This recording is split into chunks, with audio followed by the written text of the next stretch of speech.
Sosok Hambali hari ini pun tetap harus disikapi dengan rasa takut.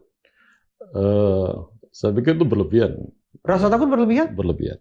Kenapa seorang Yusril, seorang Menko tiba-tiba bicara soal Hambali kalau bukan ketakutan? Polisi-polisi pinggir jalan itu menjadi target kekerasan atau teror dari 1-2 orang.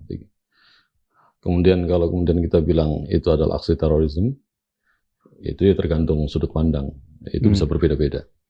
Kalau kemudian bahkan kemudian lebih jauh dianggap ini bahaya yang akan bisa menggulingkan negara, sangat tidak relevan. Itu bukan karena soal motif politik dan sebagainya. Lebih pada persoalan dendam. Ada spiral kekerasan sebelumnya, kemudian melahirkan kekerasan-kekerasan berikutnya. Dari circle mereka, jadi si fulan hantam aparat dengan cara yang dianggap oleh mereka, ini cara-cara yang obsesif, jadi berlebihan. Melahirkan dendam berikutnya, terus-menerus seperti spiral kekerasan yang tidak ada ujungnya. Di era Jokowi, suasananya sudah berbeda. Jadi intensitas ancaman dari kelompok-kelompok teror kan sudah turun drastis. Karena banyaknya orang sudah ditangkap. Jadi semua orang yang terlibat atau hanya sekedar terkait dengan organisasi yang dianggap teror, semua diambil. Proses reintegrasi para napiter itu tidak mudah. Karena begitu kemudian dia balik ke masyarakat, stigma itu tidak hilang. Dan ini juga jadi buah si malakama juga, bisa mendorong mereka kembali pada komunitasnya.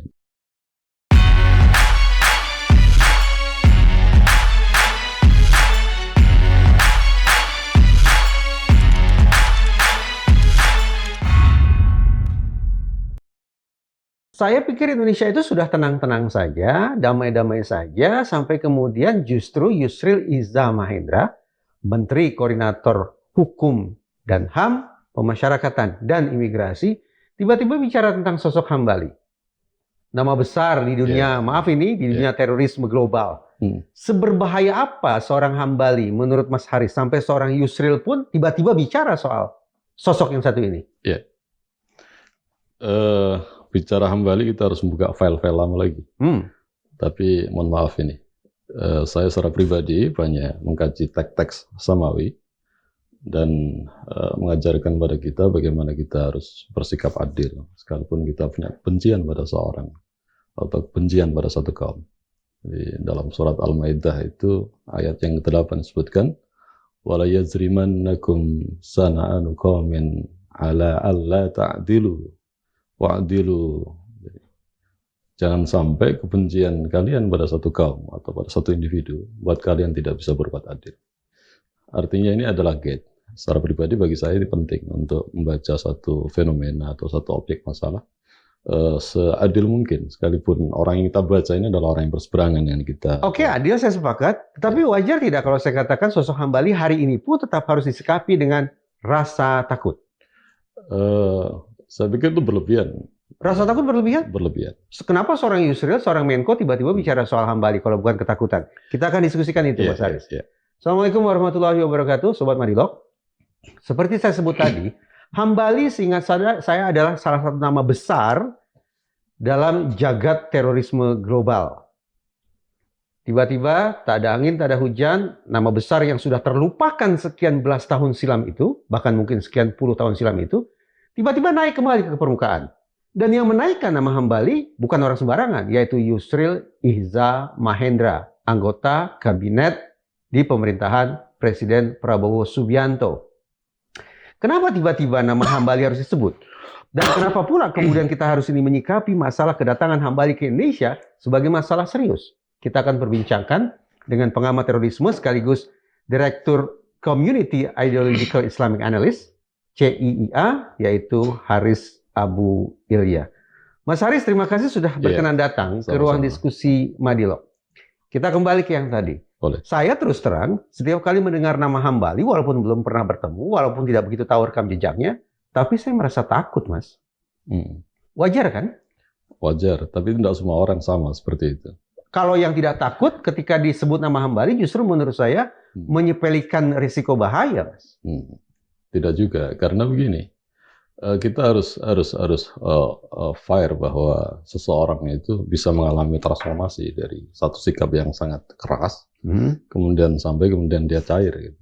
Dan ini bisa kita ambil dari komparasinya dari kasus beberapa tokoh yang juga menjadi sentral pada isu terorisme. Saya bilang seperti kasus Ustadz Abu misalkan. Ustadz Selama Abu. ini siapa yang tidak tahu? Abu Bakar Bashir Ustadz Abu maksudnya. Bakar Bashir. Oke. Siapa yang tidak kenal Ustadz Abu? Legend. Legend. Jadi bahkan memang ditakuti tidak hanya di Indonesia, di Amerika juga. Tapi toh kenyataannya pada perjalanan waktu kemudian ada pergeseran sikap, pergeseran mindset. Jadi memandang persoalan politik, persoalan dakwah dan sebagainya, akhirnya kemudian jauh lebih soft. Bahkan kemudian juga bisa dikatakan kemudian dia inherent dengan apa yang menjadi mindset mainstream yang ada tentang kenegaraan. Mas Haris terus terang, kalau Mas Haris punya pandangan yang menurut saya sangat positif barusan ya terhadap Ustadz Abu Bakar Bashir. Tapi saya tidak bisa tutup mata loh Mas, sekian pihak tetap mengkhawatirkan sosok itu dengan rekam jejaknya sebelum-sebelumnya, sebagaimana yang bisa kita simak di media. Nah kalau kita kembali dulu ke masalah Hambali, sekian belas tahun atau mungkin sekian puluh tahun dia ada di Guantanamo, tidak menjalani proses hukum.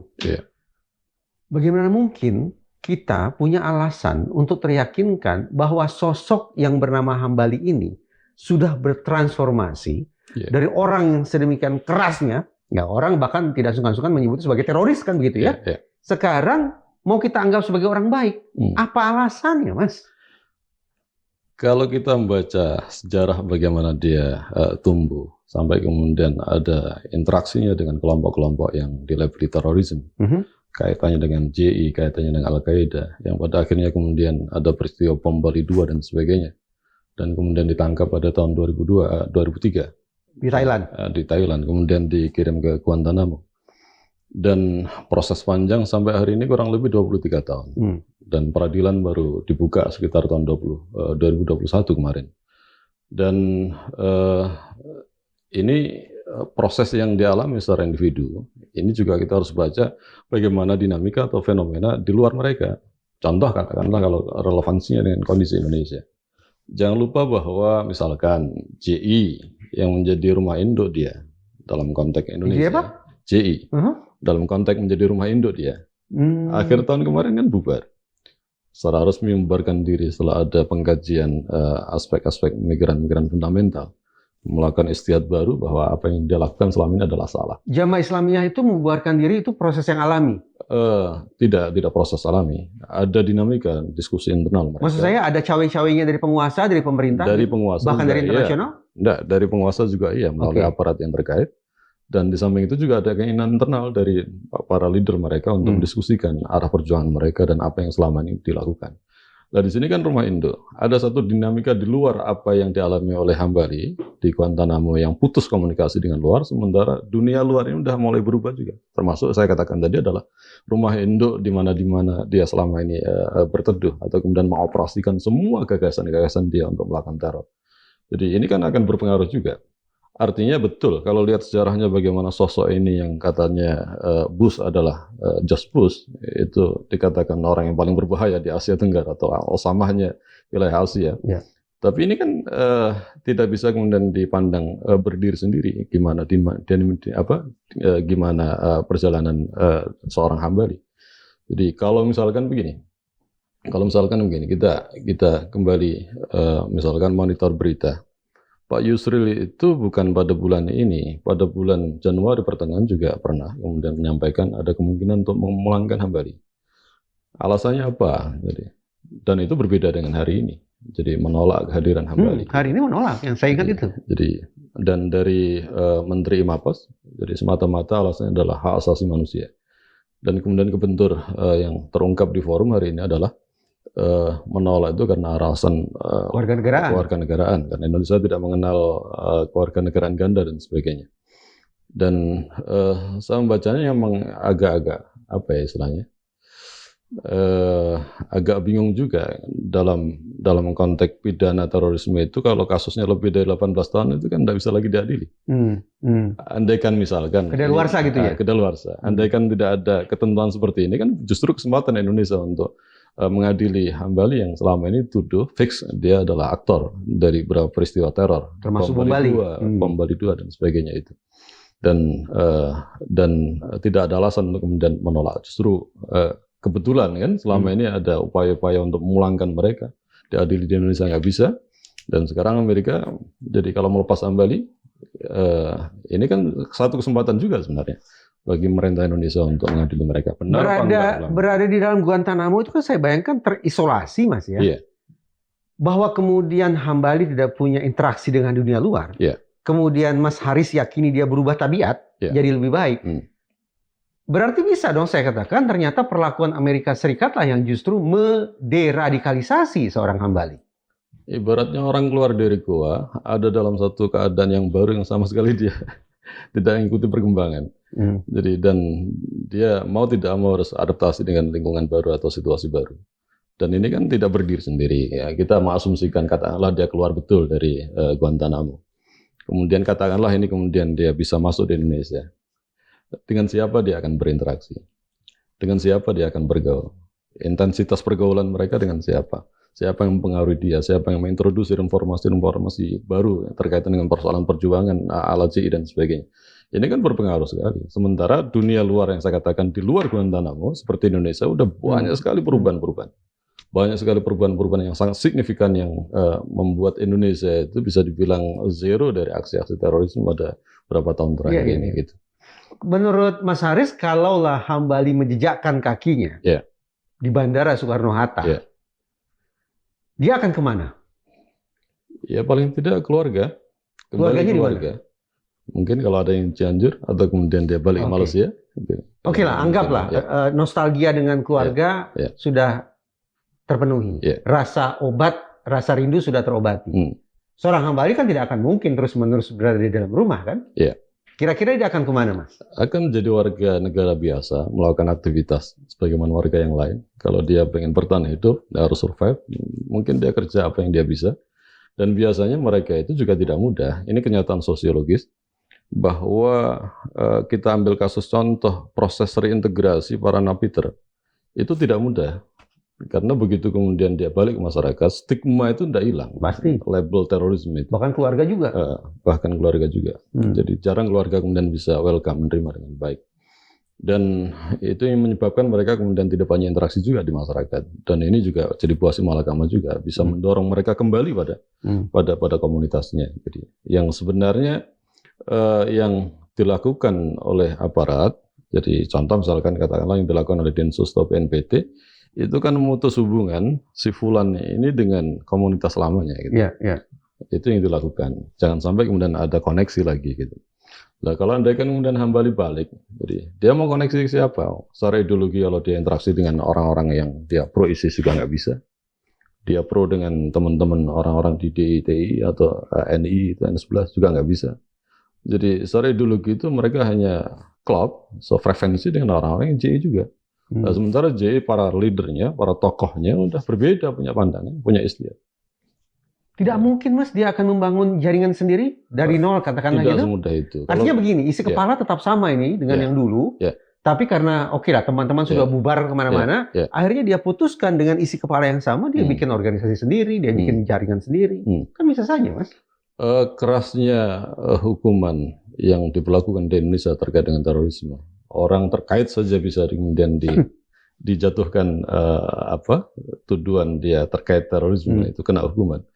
Itu menjadikan banyak orang itu tidak mudah untuk bangun komunikasi pada orang-orang yang sebelumnya punya sejarah yang sangat menakutkan dalam pandangan masyarakat. Jadi sebagaimana misalkan tidak mudahnya orang untuk interaksi dengan Ustadz Abu misalkan, untuk bicarakan tentang konsepsi-konsepsi dakwah ke depan. Jadi udah beda suasananya. Kalau begitu kira-kira apa penyebab Menteri Yusril sampai sekarang justru kesan kuatnya adalah jangan pulang deh ke Indonesia. Kalau sekian bulan lalu masih mengatakan oke, kita mungkin terbuka bagi kehadiran seorang Hambali, tapi hari ini kesannya itu loh, Mas. Jangan pulang deh ke Indonesia. Apa yang dikhawatirkan? Apa yang ditakutkan? Atau apa sebetulnya yang ingin dikatakan oleh Menteri Yusril ini terkait Hambali? Saya melihatnya pengen aman aja, pengen cuci tangan, tidak pengen ada masalah baru. Ya, persepsi seperti itu saya tangkap kuat. Karena Pak Yusril mengambil pandangan seperti itu tentu ada masukan-masukan dari lembaga-lembaga terkait, misalkan BNPT atau lembaga yang lain. Jadi dan di situ kita yakin ada diskusi cukup panas juga ya untuk mengambil satu kesimpulan apakah kemudian diterima atau tidak kembalinya Hambali. Dan saya melihat kalau kemudian apa yang mencuat di media Yusril punya pandangan tidak akan menerima, dengan alasan kewarganegaraan dan sebagainya. Jadi dan itu saya melihatnya sebagai cara jalan aman, mencari jalan aman. Udahlah nggak usah ribet. Punya alasan juga, dia juga bukan warga negara Indonesia, gitu. Nggak mau ribet, nggak mau ribet.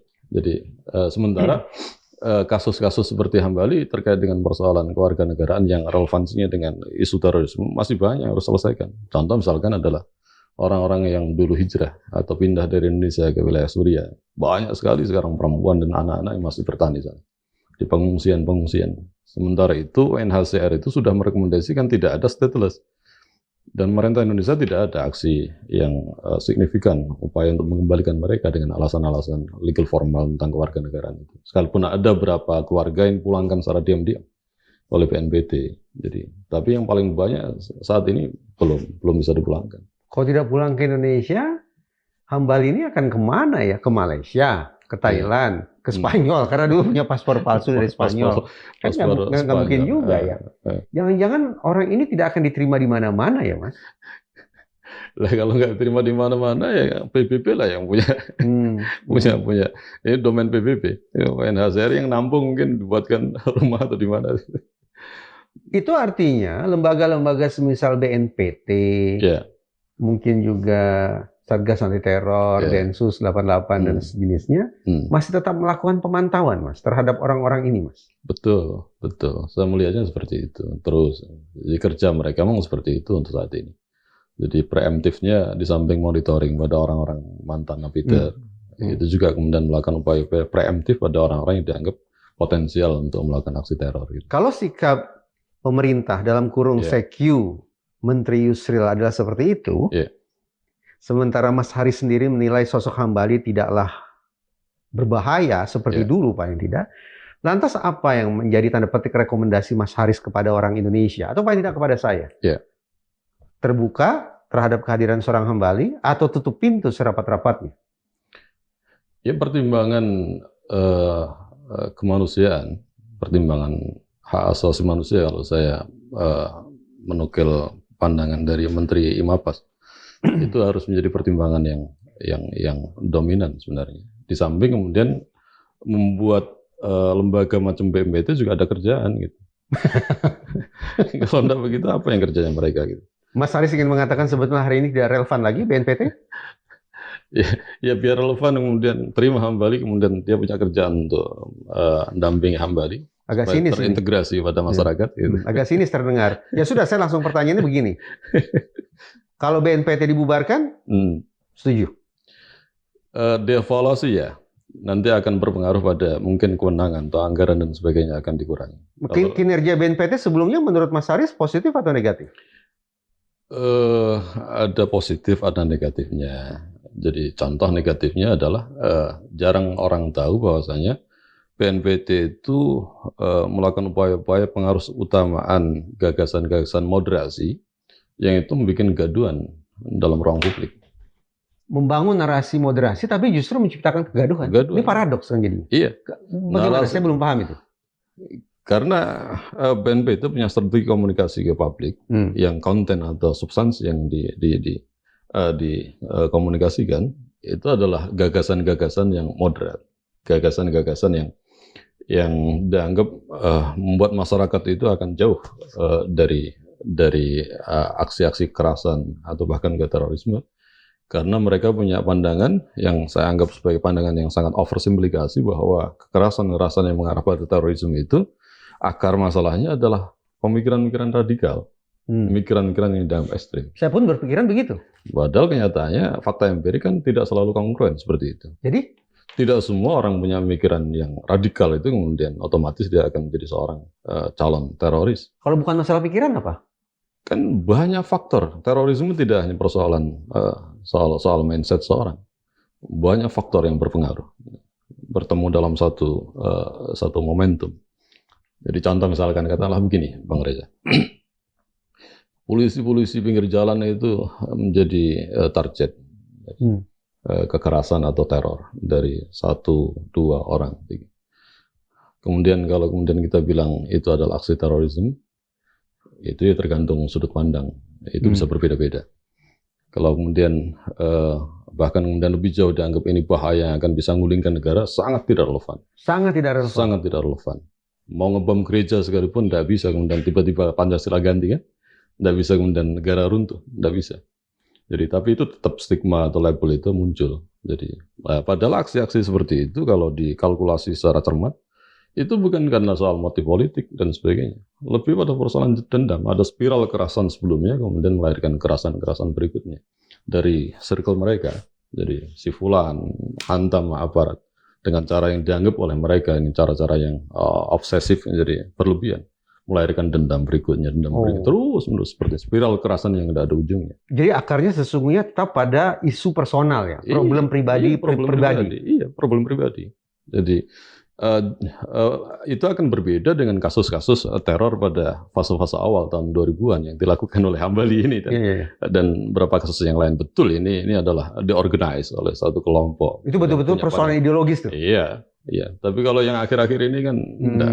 Bahkan kemudian dalam catatan, saya nukil catatan dari Komnas HAM yang pernah melakukan investigasi kasus di Poso itu, dan saya juga punya datanya, lebih dari 150 orang yang masuk kategori extrajudicial killing.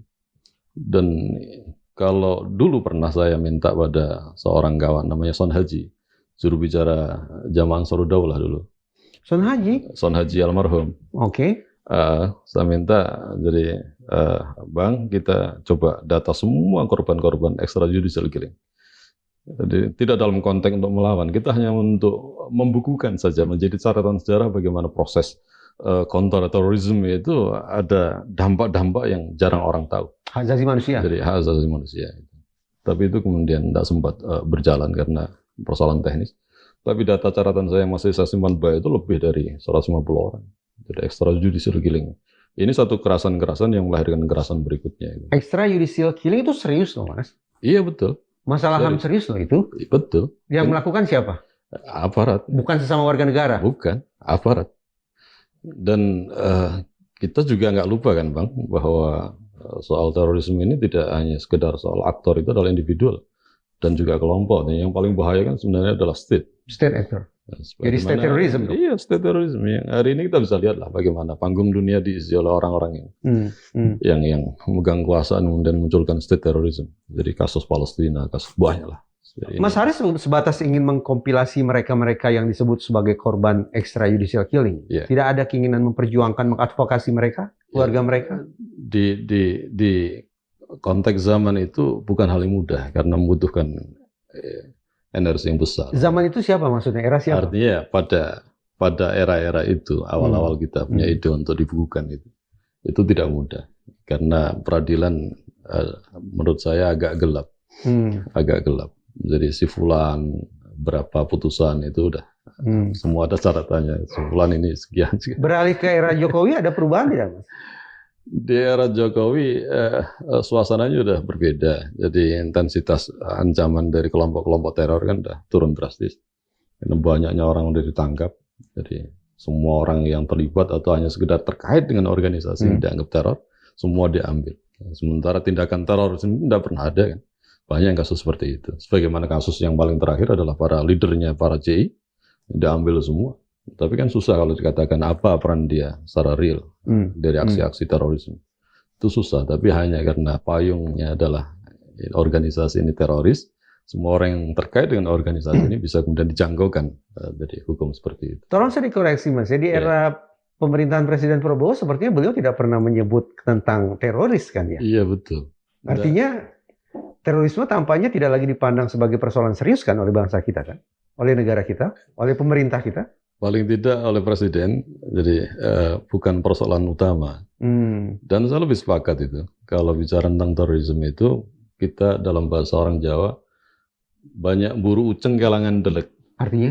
Buru uceng kelangan delek itu sibuk ada perkara-perkara artifisial, tapi tidak menyelesaikan persoalan-persoalan fundamental.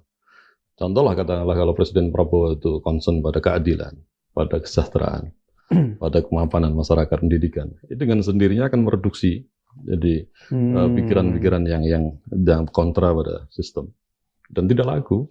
Kita bisa ambil kasus di Malaysia atau negara-negara yang maju. semakin masyarakatnya terdidik, kemudian negara itu punya integritas, penyelenggaranya punya integritas untuk menciptakan keadilan, itu dengan sendirinya akan mereduksi apa-apa yang disebut dengan aksi-aksi kekerasan, terorisme, dan sebagainya. Ada kontribusi dari BPIP tidak? Badan Pembinaan Ideologi Pancasila, situasi hari ini? Enggak lah. Tidak? Enggak. Jadi, apa istilahnya? Kalau kita bicara Pancasila itu kan jadi absurd gitu loh. Gimana maksudnya, Mas? Jadi bicara kayak apa tentang Pancasila di ruang publik sekarang atau kemudian diinseminasikan ke masyarakat dengan berbagai pendekatan itu bukan juga menjadi kebutuhan masyarakat hari ini. Jadi sudah konsepsi-konsepsi absurd yang sebenarnya tidak menjadi stimulan seorang itu kemudian menjadi moderat dan sebagainya. Tidak juga. Kalau jujur itu memang yes. Jadi persoalan mendasar tidak seperti itu. Persoalan mendasar seperti makan siang gratis, harga barang terjangkau, kesehatan terjamin, itu akan jauh menjadi resep yang jitu. Betul. Untuk membendung regenerasi teror gitu, Mas ya.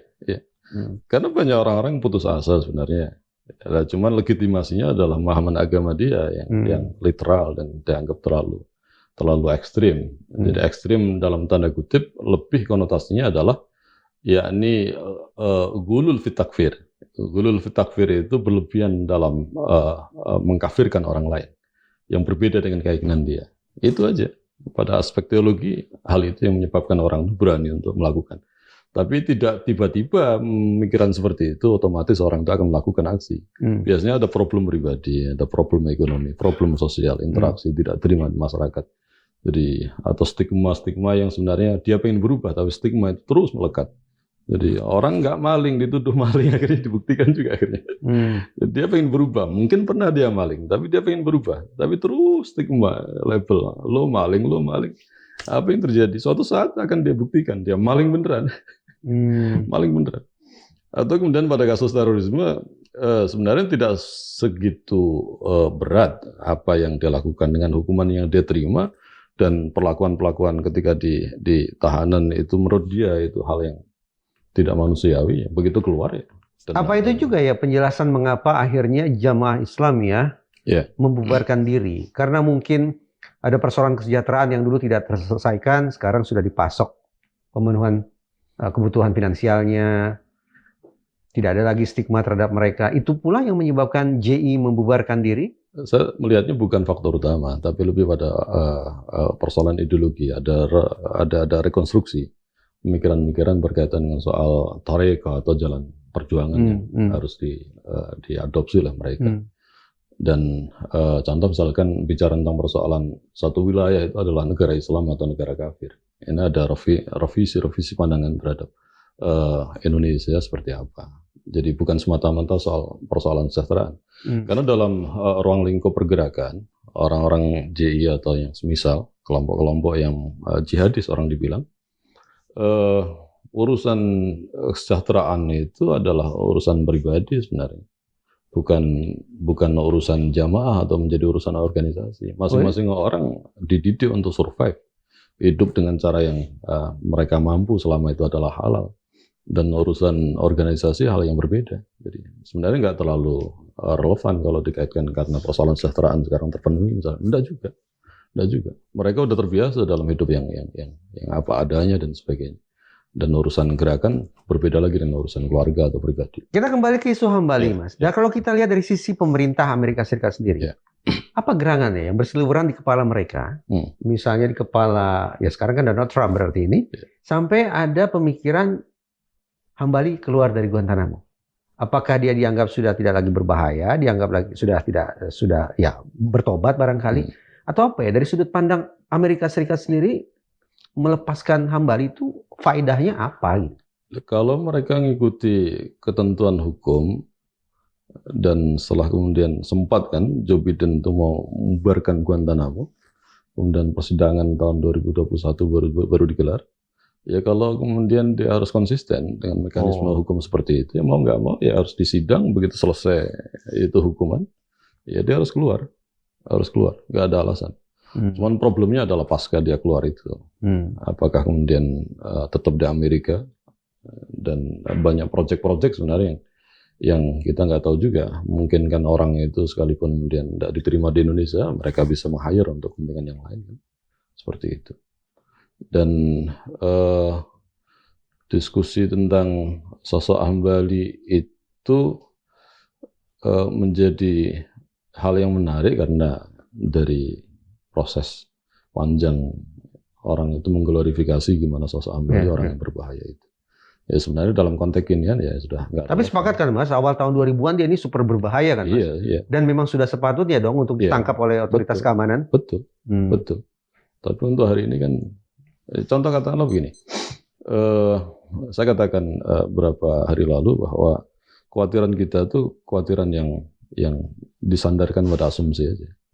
Dan bukan kemudian kekhawatiran yang betul-betul karena ada satu realita yang aktual. Itu adalah sebuah bahaya. Saya sering kok saya sampaikan di forum, contoh lah kita mengacu pada undang-undang terorisme, kita mengacu pada standar yang dibuat dalam undang-undang nomor 5 2018 itu dengan perpresnya yang baru 7 2001 itu. Kita kelihatan tidak konsisten untuk menerapkan pasal itu. Contoh katakanlah begini, dalam isu terorisme berapa aparat yang pernah meninggal? 10 tahun terakhir ini. Puluhan pun tidak ada. Tapi tidak ada informasi tentang itu. 10 jari ini tidak ada. Kasus aparat meninggal itu 10 jari ini tidak lebih dari. Artinya? Kalau kita bandingkan apa yang terjadi, jadi ancaman-ancaman aktual atau bahaya-bahaya aktual, apa yang ada di Papua dan sebagainya, kan jauh beda. Ini saya katakan tidak konsisten untuk menerapkan tentang level terorisme. Di Papua itu jelas yang dilakukan oleh orang-orang PN. Dia punya motif politik, dia punya sayap militer, dia punya senjata, dia punya kepentingan untuk melakukan teror. Yang korbannya sipil, korbannya militer, tentara, korbannya polisi. Tapi sejauh ini juga kemudian gagap untuk tegas mengatakan bahwa itu adalah kelompok teror misalkan. Kriminal malah, KKB. Lah kan justru ya kita paham sih latar belakang penggunaan diksi itu mungkin karena faktor soal hak asasi manusia, sorotan internasional dan sebagainya, kemudian kaitannya juga kemudian upaya-upaya untuk penanganan di Papua itu seperti apa supaya kemudian bebas dari sangkaan-sangkaan pelanggaran HAM. Tapi juga satu sisi juga jadi bumerang, masa negara kalah dengan kelompok kriminal. Sehingga saya Menteri Mahfud MD dulu semasa Menko Polhukam pernah mengangkat sebutan teroris separatis kan terhadap apa yang hari ini disebut sebagai kelompok kriminal bersenjata Papua itu. Tapi kan tidak menjadi isma. Gitu. Nggak laku ya? Nggak laku. Jadi kita nggak konsisten. Berarti secara tendensius kata terorisme, kata teroris, kata teror tetap hanya akan disematkan kepada kelompok tertentu. Menjadi peyoratif. Peyoratif. Sampai hari ini Mas tetap merasa itu yang terjadi? Iya, apalagi kalau kemudian kita membaca atau membuka blueprint yang dikomunikasikan oleh BNPT atau kemudian entitas yang di-hire BNPT untuk menggarap konsep-konsep kontra terorisme, itu kelihatan sekali bahwasanya dari persepsi yang dibangun itu ya akhirnya larinya ke kelompok tertentu yang itu kaitannya dengan identitas agama tertentu. Iya. Dan itu berbeda kasus bom Serpong. Itu pelakunya kan Katolik, tapi nggak satu pernah disebut sebagai aksi terorisme. Itu berbeda kan? Tapi serius Mas, secara kelembagaan, apakah BNPT memang punya definisi bahwa terorisme itu adalah kelompok dari agama tertentu gitu?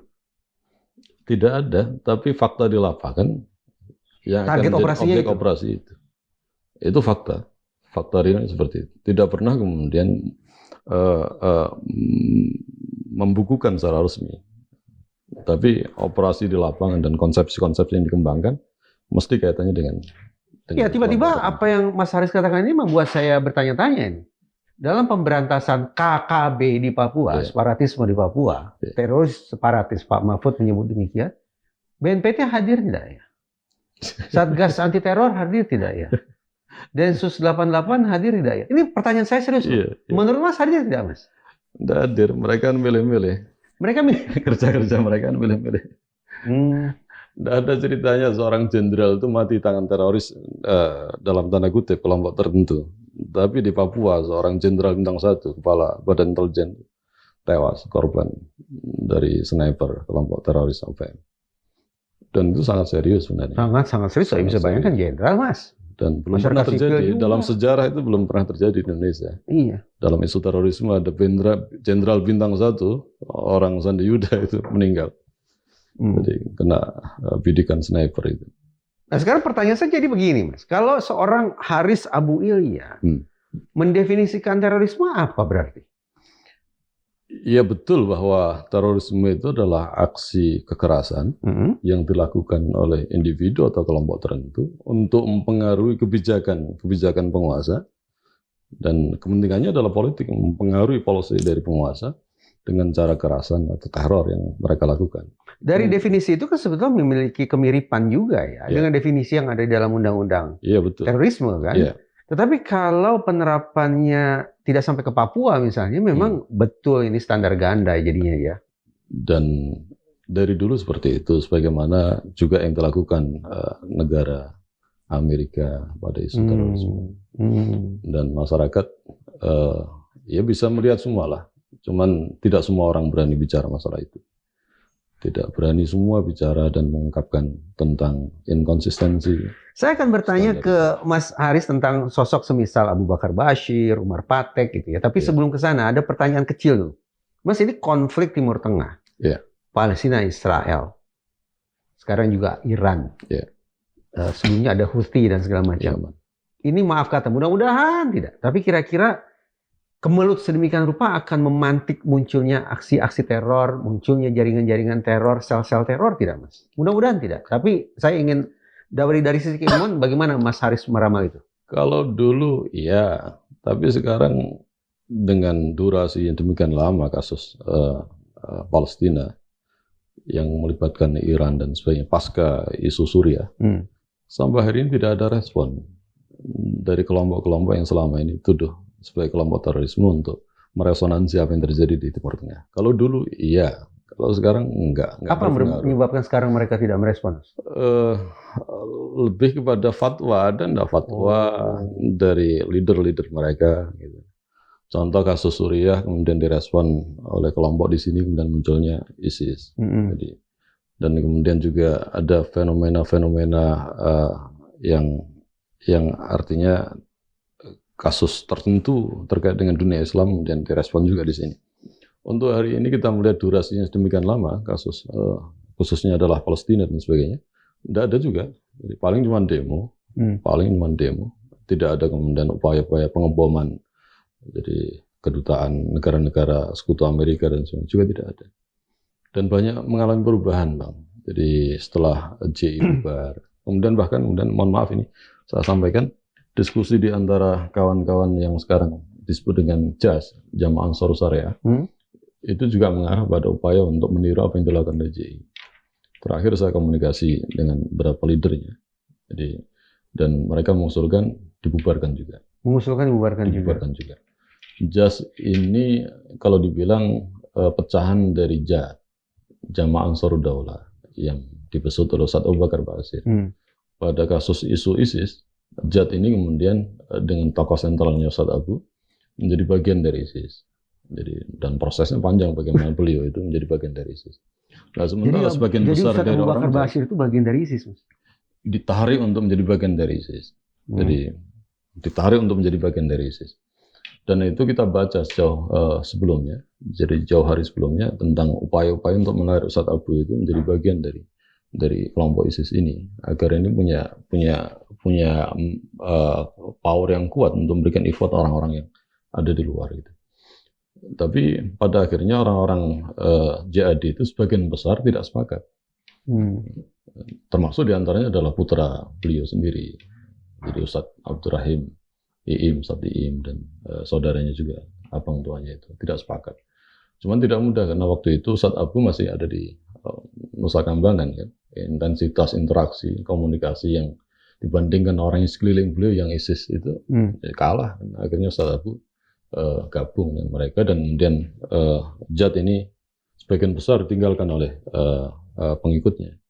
Dan akhirnya kemudian mendeklarasikan di asrama haji di Bekasi, yakni Jamaah Ansarus Syariah, punya pandangan yang berbeda kontra dengan apa yang menjadi pandangan orang-orang ISIS atau pendukung ISIS, terutama dari kelompoknya Jihad wa Tauhid Ustadz Aman Abdurrahman itu. Dan sekarang di Nusa Kambangan juga kalau tidak salah kan? Iya, masih di Nusa Kambangan. Ya. Jadi JAS berbeda, tidak lagi bersama Ustadz Abu, sampai akhirnya dan Ustadz Abu keluar.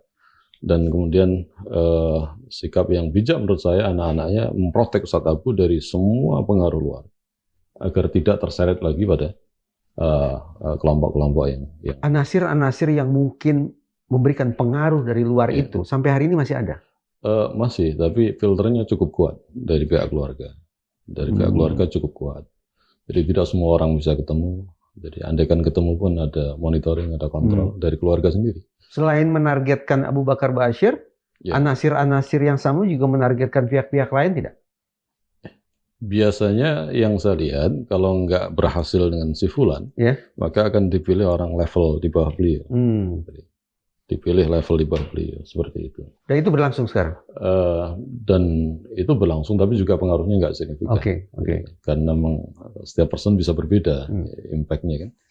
Ketika dia guide nggak berhasil, ya sudah. Jadi, sebagaimana misalkan setelah ISIS bubar, terdiaspora di banyak tempat, individu-individu itu. Sekarang mereka hatta seorang muftinya dalam tanda kutip, ya Ustadz Aman itu masih di Nusa Kambangan. Sebenarnya kan masih bisa dia ngeluarin fatwa, sebagaimana selama ini. Komunikasi bisa dilakukan untuk menyampaikan gagasan keluar. Tapi toh kemudian kondisi tidak memungkinkan mereka untuk bisa mengakomodir pandangan-pandangan Ustadz Aman dan melakukan aksi-aksi sebagaimana sebelumnya. Apalagi sudah kehilangan momentum, ISIS sudah masa lalu. Di Suriah udah nggak ada. Mereka kemudian coba infiltrasi masuk wilayah Afgan, Pakistan dan sebagainya. Tapi nggak ada tempat juga. Nggak ada tempat juga. Ini terlepas dari apakah kemudian ISIS itu adalah murni, jadi inisiatif dari kelompok-kelompok gerakan jihad itu, atau ini ada kaitannya juga dengan impact dari polisi kebijakan luar negeri Amerika. Dan dibilang di situ ada operasi intelijen. Jadi untuk bikin kelompok ISIS itu sebagai anomali dari Al-Qaeda, ini persoalan lain. Tapi faktanya udah kehilangan momentum. Kalau bicara ISIS sudah bukan zamannya lagi. Bukan zamannya lagi. Kalau dulu saya memprediksi bahwa lihatlah 2 tahun 3 tahun ke depan, ternyata usianya agak lebih lama dari prediksi saya. Jadi karena dianggapnya ISIS itu tamkin itu eksis dengan segala faktor penunjangnya. Tapi kenyataannya pada akhirnya kemudian tumbang juga gitu. Karena Mas Haris sudah sebut nama Abu Bakar Ba'asyir, saya masuk ke sana Mas. Tentu Mas, bebasnya beliau, walau bagaimanapun sebagai sesama anak bangsa, saya gembira ya. Beliau sudah sepuh, kembali ke tengah keluarga. Saya bayangkan, ya siapa sih keluarga yang tidak bahagia gitu ya.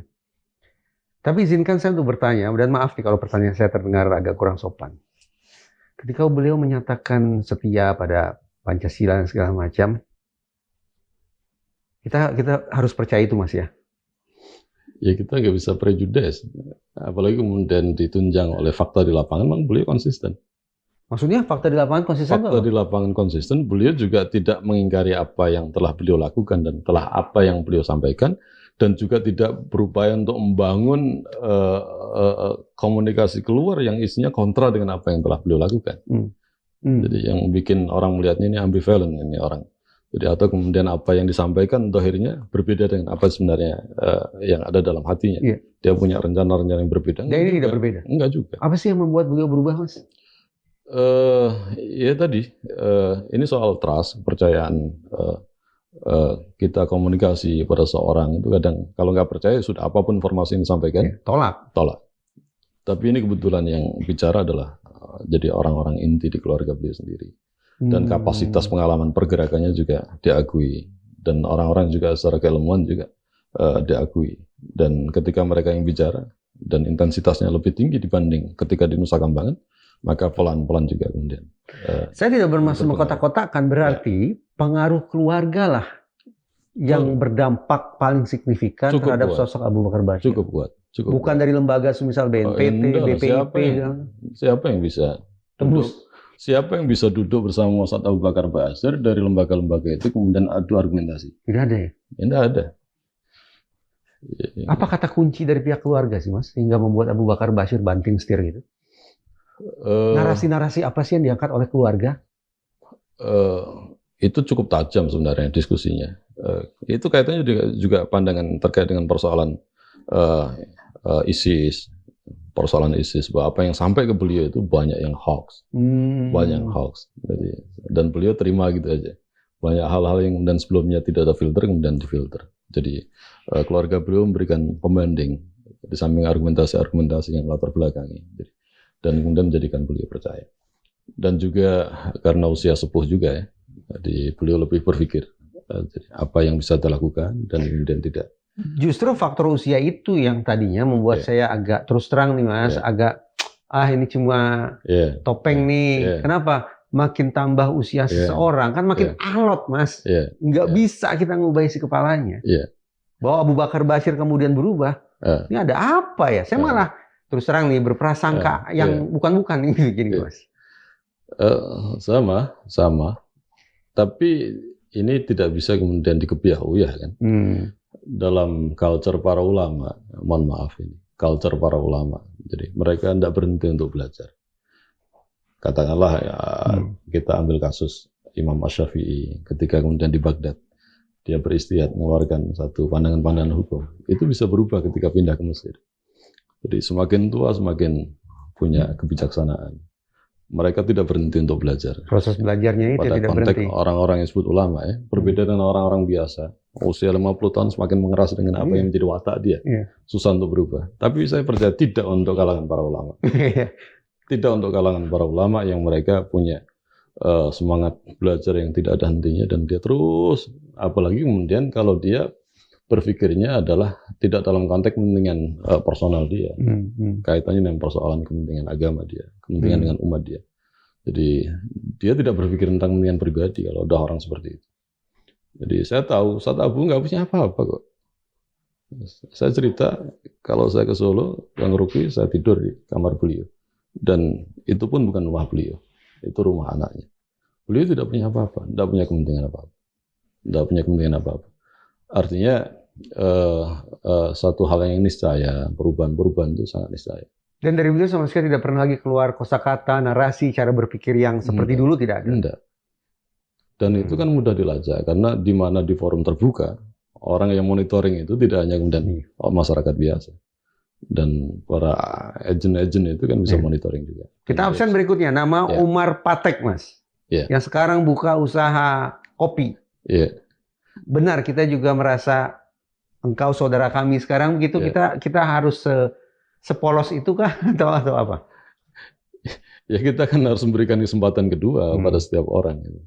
Makanya saya bilang, kenapa kita nggak bisa adil gitu? Kalau penjahat yang lain koruptor dan sebagainya, itu sedemikian dahsyat impact yang ditimbulkan pada kehidupan masyarakat atau pelaku-pelaku yang menggempur masyarakat dengan judi online dengan berbagai fasilitas itu. Jadi kalau mereka kemudian misalkan kena pidana keluar nggak ada masalah, mereka menjadi warga biasa dan mereka diterima sebagaimana manusia yang lain. Dan kenapa kita harus bersikukuh kalau orang dianggap salah kemudian selamanya salah, kan nggak benar juga. Nggak bisa juga. Kalau dalam agama kita kan diajari orang itu dilihat dari ujungnya, ujung perjalanannya. Bisa jadi masa lalu dia sangat hitam, tapi bisa jadi kemudian dia berubah. Jadi, dan kita lebih senang kalau saya lebih senang cara berpikir seperti itu. Dan kalau kemudian ketemu orang-orang seperti itu, mereka juga akan lebih senang bahwasanya kemudian kita juga menerima mereka sebagaimana orang lain kita terima. Jadi soal diskusi, jangan orang yang sama dengan keyakinan kita, orang yang beda dengan keyakinan kita juga kita welcome, terima untuk diskusi, berdebat dan sebagainya. Jadi kenapa tidak? Jadi, mereka juga punya kesempatan itu. Jadi tidak perlu kemudian prejudice. Akhirnya ketika seorang Menko Yusril menyebut hamba tidak bisa pulang karena masalah kewarganegaraan, Mas Haris ingin mengoreksi itu?